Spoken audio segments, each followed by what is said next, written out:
Welcome back to United Central. Things are happening. ചില interesting transfer അപ്ഡേറ്റുകളൊക്കെ വന്നിട്ടുണ്ട്. നമുക്ക് അതിനെക്കുറിച്ച് ഡിസ്കസ് ചെയ്യാം. അപ്പോൾ നമ്പർ 1 നമുക്ക് എമിലിയാനോ മാർട്ടിനസിൻ്റെ കാര്യം ഡിസ്കസ് ചെയ്യാം. അപ്പോൾ എമിലിയാനോ മാർട്ടിനസ് യുണൈറ്റഡ് എന്നുള്ള രീതിയിൽ കുറച്ച് ദിവസങ്ങൾക്ക് മുമ്പേ തന്നെ ചില വാർത്തകൾ വന്നിരുന്നു. അതുപോലെ തന്നെ ദി സണ്ണൊക്കെ റിപ്പോർട്ട് ചെയ്തു. ഒട്ടും റിലയബിൾ അല്ലാത്തൊരു ഔട്ട്ലെറ്റാണ്. അപ്പോൾ അവർ പറഞ്ഞൊരു കാര്യം എന്ന് വെച്ച് കഴിഞ്ഞാൽ Emiliano Martinez is up for the challenge at Man United എന്നുള്ള രീതിയിലൊക്കെ അവർ റിപ്പോർട്ട് ചെയ്തു. അതിനുശേഷം ഇപ്പോൾ ടയർ 2 ജേർണലിസ്റ്റുകൾ അതുപോലെ തന്നെ അർജൻറ്റീന എന്നുള്ള സോഴ്സുകളൊക്കെ അതിനെക്കുറിച്ച് റിപ്പോർട്ട് ചെയ്യുന്നുണ്ട്. യുണൈറ്റഡിന് എമിലിയാനോ മാർട്ടിനസിന് ഇൻട്രസ്റ്റ് ഉണ്ട്. അതുപോലെ വില്ല ഒരു 25-30 മില്യൺ കൊടുക്കാൻ റെഡിയാണെന്നുള്ള തരത്തിലൊക്കെ റിപ്പോർട്ട് ചെയ്യുന്നുണ്ട്. അപ്പോൾ ഇത് ഒരാളല്ല, പല ഭാഗത്തു നിന്നും ഈ ഒരു വാർത്ത വരുന്നത് കൊണ്ട് തന്നെയാണ് നമ്മൾ അതിനെക്കുറിച്ച് നോക്കുന്നത്. ഇപ്പോൾ എന്തായാലും എമിലിയാനോ മാർട്ടിനസ് അത്യാവശ്യം കാഷ്വൽ ഫുട്ബോൾ ഫാൻസ് വരെ, ഇപ്പോൾ ഈ പറയുന്ന പോലെ സീസണൽ ഫുട്ബോൾ ഫാൻസിന് വരെ സുപരിചിതനായിട്ടുള്ള ഒരാളാണ്. അർജൻറ്റീനയുടെ വേൾഡ് കപ്പ് നേട്ടത്തിൽ അല്ലെങ്കിൽ റീസെൻ്റ്ലി ഉള്ള കപ്പ് നേട്ടങ്ങളിലൊക്കെ സുപ്രധാന പങ്ക് വഹിച്ചിട്ടുള്ള ഒരു മനുഷ്യനാണ്. അറ്റ് ദി ബിഗ്ഗസ്റ്റ് സ്റ്റേജിൽ പുള്ളിക്കാരൻ പെർഫോം ചെയ്തിട്ടുണ്ട്. അതുപോലെ തന്നെ പ്രോപ്പർ ബിഗ് ഗെയിം പ്ലെയറൊക്കെയാണ് പുള്ളിക്കാരൻ. അതുപോലെ ഒരു വലിയ പേഴ്സണാലിറ്റി ഉള്ള മനുഷ്യനാണ്. ഇപ്പം 32 വയസ്സാണ്, ഈ കൊല്ലം 31 വയസ്സാവും. ഗോൾ കീപ്പറിനെ സംബന്ധിച്ച് അത് വലിയൊരു പ്രശ്നമുള്ള കാര്യമല്ല. കാരണം ഗോൾ കീപ്പേഴ്സൊക്കെ അവരുടെ പ്രൈമിലേക്ക് ആവുന്നത് പോസ്റ്റ് 30s പറയുന്നത്. ഇപ്പം എന്തായാലും മാർട്ടിനസിൻ്റെ കാര്യത്തിലേക്ക് വന്നു കഴിയുമ്പോൾ ഈ പറയുന്ന പോലെ ഒരു വലിയ പേഴ്സണാലിറ്റിയാണ്. പേഴ്സണലി എനിക്ക് ആക്ച്വലി ഇഷ്ടമുള്ള ഒരാളാണ് മാർട്ടിനസ്. കാരണം എന്ന് വെച്ച് കഴിഞ്ഞാൽ യൂണീക്ക് ക്യാരക്ടറാണ്, അതിനനുസരിച്ചുള്ള മെൻറ്റാലിറ്റി ഉണ്ട്, ലീഡർഷിപ്പ് ഉണ്ട്. അതുപോലെ തന്നെ വാക്ക് ദി ടോക്ക്. പുള്ളിക്കാരൻ പോയി ഡയലോഗ് അടിച്ച് കഴിഞ്ഞാൽ അതിനനുസരിച്ച് പുള്ളി ചെയ്യുകയും ചെയ്യും. ഇപ്പോൾ ഒരു പെനാൽറ്റി ഒക്കെ എടുക്കുന്ന സമയത്ത് ഇഷ്ടം പോലെ സന്ദർഭങ്ങൾ നമ്മൾ കണ്ടിട്ടുണ്ട്. ചിലപ്പോൾ എതിരാളികളെ പോയി ചൊറിയാം, അതിനനുസരിച്ച് അവരുടെ തലയിലേക്ക് കയറി പുള്ളി അതിന് ശേഷം സേവ് ചെയ്ത് തരുന്നൊരു സംഭവം നമ്മൾ സ്ഥിരം കാണാറുണ്ട്. അതേസമയം തന്നെ നമ്മുടെ ഒനാന തന്നെ പല കോപ്രായങ്ങളൊക്കെ കാണിച്ചിട്ട് നാണം കെടുന്ന സാഹചര്യം ഉണ്ടായിട്ടുണ്ട്. അപ്പോൾ അവിടെ തന്നെ നമുക്ക് വ്യത്യാസം മനസ്സിലാക്കാം. പുള്ളിക്കാരൻ എന്ന് വെച്ച് കഴിഞ്ഞാൽ പറയുന്നത് പ്രവർത്തിക്കുന്ന ഒരു ക്യാരക്ടറാണ് മാർട്ടിനസ്. പക്ഷേ മാർട്ടിനസിൻ്റെ കാര്യത്തിലേക്ക് വന്നു കഴിയുമ്പോൾ ഒരുപാട് കൺസേൺസ് ഉണ്ട്. കാരണം ഈ കൊല്ലം തന്നെ ഏറ്റവും കൂടുതൽ എറേഴ്സ് ലീഡിങ് ടു ഗോൾ സംഭവിച്ചിട്ടുള്ളത് എമിലിയാനോ മാർട്ടിനസിൻ്റെ ഭാഗത്തു നിന്നാണ്. 6 എറേഴ്സാണ് ഉണ്ടായിട്ടുള്ളത്. അതേസമയം തന്നെ രണ്ടാമത് നിൽക്കുന്നത് ചെൽസിയിലെ സാഞ്ചസ് ആണ്, പുള്ളിക്കാരൻ 5ആണ്. അപ്പോൾ അവിടെ ചെൽസി സാഞ്ചസിനെ റീപ്ലേസ് ചെയ്ത് മൈക്ക് മൈഗ്നാനെ കൊണ്ടുവരാൻ നോക്കുന്നുണ്ട്. അപ്പോൾ അവിടെ ഫസ്റ്റ് ചോയ്സ് ഗോൾ കീപ്പറായിട്ട് കാണുന്ന ഒരാളല്ല സാഞ്ചസ്. അപ്പോൾ അതിനേക്കാളും കൂടുതൽ എറർ കാണിച്ചിട്ടുള്ള ഒരു പ്ലെയറാണ് എമിലിയാനോ മാർട്ടിനസ്. അതുപോലെ തന്നെ ഏറ്റവും കൂടുതൽ എറേഴ്സ് ലീഡിങ് ടു ഷോട്ടും വന്നിട്ടുള്ളത് എമിലിയാനോ മാർട്ടിനസിൻ്റെ ഭാഗത്തു നിന്നാണ്. 6 പുള്ളിയുടെ ഭാഗത്ത് നിന്ന് വന്നിട്ടുണ്ട് ഈ സീസണിൽ. അതുപോലെ തന്നെ ഡേവിഡ് റായയുടെ അടുത്തു നിന്നും 6 വന്നിട്ടുണ്ട്. അപ്പോൾ അതുകൊണ്ട് തന്നെ ആഴ്സണലാണെങ്കിലും ഡേവിഡ് റായനെ റീപ്ലേസ് ചെയ്യാനായിട്ട് നോക്കുന്നുണ്ടായിരുന്നു. അപ്പോൾ അവർ റീസെൻ്റ്ലി മേടിച്ചൊരു ഗോൾ കീപ്പറാണ് ഡേവിഡ് റായ എന്നുള്ളതാണ് മറ്റൊരു കാര്യം. അപ്പോൾ അവരാണെങ്കിലും ടീം ഇമ്പ്രൂവ് ചെയ്യാനായിട്ട് ഇങ്ങനെയുള്ള എറേഴ്സൊക്കെ അവോയ്ഡ് ചെയ്യാൻ നോക്കുന്ന ഒരു സാഹചര്യമാണ്. അപ്പോഴാണ് നമ്മൾ ഇങ്ങനെ എറേഴ്സൊക്കെ ആക്ച്വലി ഉള്ളൊരു ഗോൾ കീപ്പറെ നമ്മൾ നോക്കുന്നുണ്ട കാര്യമുണ്ടോ. ഇപ്പോൾ ഒരു സൈഡിൽ നോക്കി കഴിയുമ്പോൾ ശരിയാണ്, ബിഗ് പേഴ്സണാലിറ്റിയാണ്, അതുപോലെ തന്നെ ലീഡർഷിപ്പ് ഉണ്ട്. അങ്ങനെ ഒരാൾ നമുക്ക് വേണം. ശരിക്കും പറഞ്ഞു കഴിഞ്ഞാൽ ഒരു പ്രോപ്പർ യുണൈറ്റഡ് പ്ലെയറാണ്. പഴയകാല യുണൈറ്റഡ് പ്ലെയേഴ്സിൻ്റെ ക്യാരക്ടറിസ്റ്റിക്സ് ഒക്കെ ഉള്ള ഒരു വിന്നറാണ് പുള്ളിക്കാരൻ. ബട്ട് ഈ ഒരു കാര്യം, ആ ഒരു സംഭവം എന്ന് വെച്ച് കഴിഞ്ഞാൽ അത് ഇനിയിപ്പോൾ ഫിക്സായി വരുമോ എന്നുള്ളതൊക്കെ അറിയാത്തൊരു കാര്യമാണ്. കാരണം പ്രൈമിൽ നിൽക്കുന്നൊരു ഗോൾ കീപ്പറാണ്. മാത്രമല്ല ഈ അടുത്ത് ഇപ്പോൾ PSG എതിരെ മത്സരത്തിൽ എറർ ഉണ്ടായിരുന്നു. അതുപോലെ തന്നെ ലിവർപൂളായിട്ട് നടന്ന മത്സരത്തിൽ പുള്ളിയുടെ കയ്യിൽ നിന്ന് 2 കൈ കൊണ്ട് പിടിച്ച ബോളാണ്, അതുകൊണ്ട് ഉരുണ്ട അകത്തേക്ക് പോയ സാഹചര്യമൊക്കെ ഉണ്ടായിരുന്നു. അപ്പോൾ അങ്ങനെയുള്ള പ്രശ്നങ്ങളൊക്കെ ഈ ഒരു കാര്യത്തിലേക്ക് വരുമ്പോൾ ഉണ്ട്. So let's wait for it, എന്താണ് സംഭവിക്കാൻ പോകുന്നതെന്നുള്ള കാര്യം ഇപ്പോൾ എന്തായാലും മൾട്ടിപ്പിൾ ആൾക്കാരൊക്കെ ഇതിനെക്കുറിച്ച് റിപ്പോർട്ട് ചെയ്യുന്നുണ്ട്.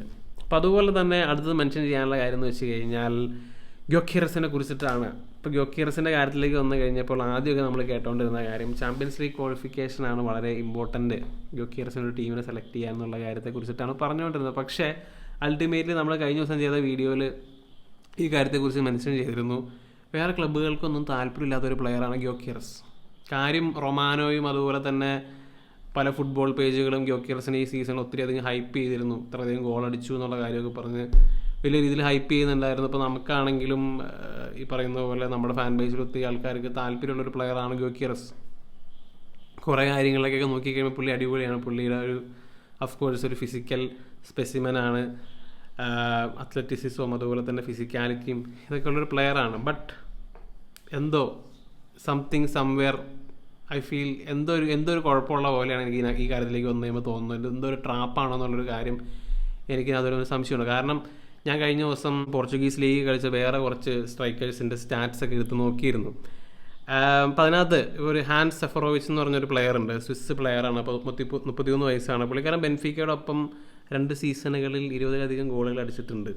അതുപോലെ തന്നെ മെഹദി തെരേമി ഇപ്പോൾ ഇന്ററിലെ ഒരു സ്ക്വാഡ് പ്ലെയറാണ്. പോർട്ടോയിലെ മെയിൻ പ്ലെയേഴ്സിൽ ഒരാളായിരുന്നു. ഇപ്പോൾ മെഹദി തെരേമി ആണെങ്കിൽ ഈ പറയുന്ന 2 സീസണിൽ 20-ലധികം ഗോള്, 19-20 ഗോളുകൾ 2 സീസണിലൊക്കെ പുള്ളി അടിച്ചിട്ടുണ്ട്. അതുപോലെ തന്നെ അതിൻ്റെ ഒപ്പം തന്നെ അസിസ്റ്റുകളും ഉണ്ട് എന്നുള്ളതാണ്. അപ്പോൾ അതുപോലെ സ്പോർട്ടിങ്ങിൽ കളിച്ച ബാസ് ദോസ്ത് എന്ന് പറഞ്ഞൊരു പ്ലെയർ ഉണ്ട്, ഡച്ച് താരമാണ്. പുള്ളിക്കാരൻ 17-16 ആ സീസണുകളിലൊക്കെ 2 സീസണുകളിലായിട്ട്, അല്ലെങ്കിൽ ആ ഒരു സമയത്ത് 2 സീസണുകളിലായിട്ട് 34-27 ഗോളുകളൊക്കെ അടിച്ചിട്ടുണ്ട്. നമുക്കൊന്നും ഒട്ടും പരിചയമില്ലാത്തൊരു പ്ലെയറാണ്. അതുപോലെ തന്നെ ഡാർവിൻ ന്യൂനസ് ആണെങ്കിലും 26 ഗോള് ബെൻഫീക്കയോടൊപ്പം അടിച്ചൊരു പ്ലെയറാണ്. അതിന് ശേഷമാണ് പ്രീമിയർ ലീഗിലേക്ക് വന്നത്. അപ്പോൾ അങ്ങനെ ഒത്തിരി പ്ലെയേഴ്സ് പോർച്ചുഗീസ് ലീഗിൽ നന്നായിട്ട് കളിച്ച് സ്റ്റാറ്റിസ്റ്റിക്കൽ ഔട്ട്പുട്ടൊക്കെ ഉണ്ടായിട്ട് വേറെ ലീഗിലേക്കൊക്കെ പോകുമ്പോൾ അത്രയധികം പെർഫോം ചെയ്യാത്ത ആൾക്കാരുണ്ട് അവിടെ. അപ്പോൾ അതുകൊണ്ട് തന്നെ ഈ ഒരു കാര്യത്തിലേക്ക് വന്നു കഴിയുമ്പോൾ ഇപ്പോൾ മിഡ്ഫീൽഡേഴ്സിൻ്റെ ഡിഫൻഡേഴ്സിൻ്റെ കാര്യത്തിലേക്ക് വന്നു കഴിയുമ്പോൾ പോർച്ചുഗീസ് ലീഗിൽ നിന്ന് പോകുന്ന പ്ലേയേഴ്സ് വേറെ സ്ഥലത്തും പോയി പെർഫോം ചെയ്യാറുണ്ട്. ഇപ്പോൾ പ്രീമിയർ ലീഗിലാണെങ്കിലും ഇഷ്ടംപോലെ താരങ്ങളുണ്ട്. പക്ഷേ ഈ സ്ട്രൈക്കറിൻ്റെ കാര്യത്തിലേക്ക് വരുമ്പോഴാണ് വലിയൊരു സംശയമുള്ളത്. ഇപ്പോൾ എന്തായാലും 70 മില്യൺ യൂറോയാണ് ഇവൻ്റെ വില പറയുന്നത്. ചാമ്പ്യൻസ് ലീഗ് ക്വാളിഫിക്കേഷൻ ഇല്ലെങ്കിലും യുണൈറ്റഡിലേക്ക് വരാൻ താല്പര്യമാണ്. അമോറിയമിൻ്റെ ഒപ്പം റീയുണൈറ്റ് ചെയ്യാൻ പുള്ളിക്കാരൻ താല്പര്യമുണ്ടെന്നുള്ള തരത്തിലൊക്കെയാണ് ഇപ്പോൾ ഈ ബെൻ ജേക്കബ്സ് എന്ന് പറഞ്ഞ ആൾ പറയുന്നത്. പുള്ളി അത്ര റിലയബിൾ അല്ല, എന്നിരുന്നാൽ പോലും ചില കാര്യങ്ങളൊക്കെ പുള്ളി കറക്റ്റായിട്ട് പറയുന്നുണ്ട്. ഇപ്പം എന്തായാലും ഈ കാര്യത്തിലേക്ക് വന്ന് കഴിയുമ്പോൾ എന്താണ് സംഭവിക്കാൻ പോകുന്നത്? ഇപ്പോൾ ഈ ഇതിനകത്ത് എനിക്ക് തോന്നുന്നത് മിക്കവാറും യുണൈറ്റഡിലേക്ക് ആയിരിക്കും വരാൻ പോകുന്നതെന്ന് തോന്നുന്നുണ്ട്. പക്ഷേ തീർച്ചയായും കൺസേൺസ് ഉള്ളൊരു കാര്യമാണത്. ഇപ്പോൾ ഈ കാര്യത്തിലേക്ക് വന്ന് കഴിയുമ്പോൾ അമോറിയമിൻ്റെ ജഡ്ജ്മെൻറ്റിനെ വിശ്വസിക്കേണ്ടി വരും. ഇപ്പോൾ നമ്മൾ മുമ്പ് ടെൻഹാഗിൻ്റെ ജഡ്ജ്മെൻറ്റിന് വിശ്വസിച്ചിട്ടാണ് 90 മില്യൺ ആൻ്റണിയും അതുപോലെ വേറെ മണ്ടന്മാരൊക്കെ കൂടെ വന്നത്. അപ്പോൾ അതുകൊണ്ട് തന്നെ ശ്രദ്ധിച്ച് തീരുമാനമെടുക്കേണ്ട ഒരു കാര്യമാണ്. മാത്രമല്ല ഇപ്പോൾ ഓഷിമനെ നോക്കാൻ പറ്റില്ല, കാരണം ഓഷിമൻ ഇപ്പോൾ അൽ ഹിലാലിലേക്ക് പോകുകയാണെന്നുള്ള തരത്തിലൊക്കെ റിപ്പോർട്ടുണ്ട്. ഇപ്പോൾ അവർ ബ്രൂണോ മണി അവർ ഓഷിമനിലും അതുപോലെ തന്നെ എഡേഴ്സണിലൊക്കെയാണ് അവർ ഇൻവെസ്റ്റ് ചെയ്യാൻ പോകുന്നത്. അപ്പോൾ നമ്മൾ നോക്കിക്കൊണ്ടിരുന്ന ഒരു പ്ലെയറായിരുന്നു എഡേഴ്സൺ. ഇപ്പോൾ എന്തായാലും എഡേഴ്സൺ അൽ ഹിലാലിലേക്ക് പോകാമെന്ന് തോന്നുന്നു. എന്തായാലും മറ്റൊരു വാർത്ത വന്ന കാര്യം എന്ന് വെച്ച് കഴിഞ്ഞാൽ, നേരത്തെയൊക്കെ റിപ്പോർട്ടുകൾ വന്നുകൊണ്ടിരുന്നതെന്ന് വെച്ചാൽ യുണൈറ്റഡിൻ്റെ PSR പ്രശ്നങ്ങൾ കാരണം പ്ലേയേഴ്സിനെ സൈൻ ചെയ്യാൻ പറ്റില്ല എന്നുള്ള തരത്തിലൊക്കെ ആയിരുന്നല്ലോ വാർത്തകളൊക്കെ വന്നുകൊണ്ടിരുന്നത്. ഇപ്പോൾ നമ്മൾ ബ്രോക്കാണ് അങ്ങനെയുള്ള തരത്തിലൊക്കെയാണ് വാർത്തകൾ വന്നുകൊണ്ടിരുന്നത്. പക്ഷേ ഇന്ന് അത്ലറ്റിക്കിൻ്റെ ഒരു റിപ്പോർട്ട് വന്നു, ആക്ച്വലി നമ്മുടെ PSR ഒന്നും വലിയ പ്രശ്നമൊന്നുമില്ല, ആക്ച്വലി ആഴ്സണൽ, ന്യൂകാസിൽ, ലിവർപൂൾ ഈ ക്ലബ്ബുകളെക്കാളൊക്കെ ബെറ്റർ സിറ്റുവേഷനിലാണ് നമ്മുടെ PSR ഇരിക്കുന്നത്. അപ്പോൾ അതുകൊണ്ട് നമ്മളെ സംബന്ധിച്ച് പ്ലേയേഴ്സിനെ സൈൻ ചെയ്യാന്നുള്ള വലിയ ബുദ്ധിമുട്ടില്ല. പക്ഷേ ഇത് റാഡ്ക്ലിഫ് ഫണ്ടിൻ്റെ ഒരു അടവായിരുന്നു. ഇവിടുത്തെ വർക്കേഴ്സിനൊക്കെ പറഞ്ഞു വിടാനായിട്ടുള്ളൊരു അടവായിട്ടാണ് പുള്ളിക്കാരൻ ഇതിന് സാധനത്തിനെ പൊക്കിക്കൊണ്ട് വന്നത്. അപ്പോൾ അത് റാഡ്ക്ലിഫിൻ്റെ ഒരു നുണയായിരുന്നു എന്നുള്ളതാണ്.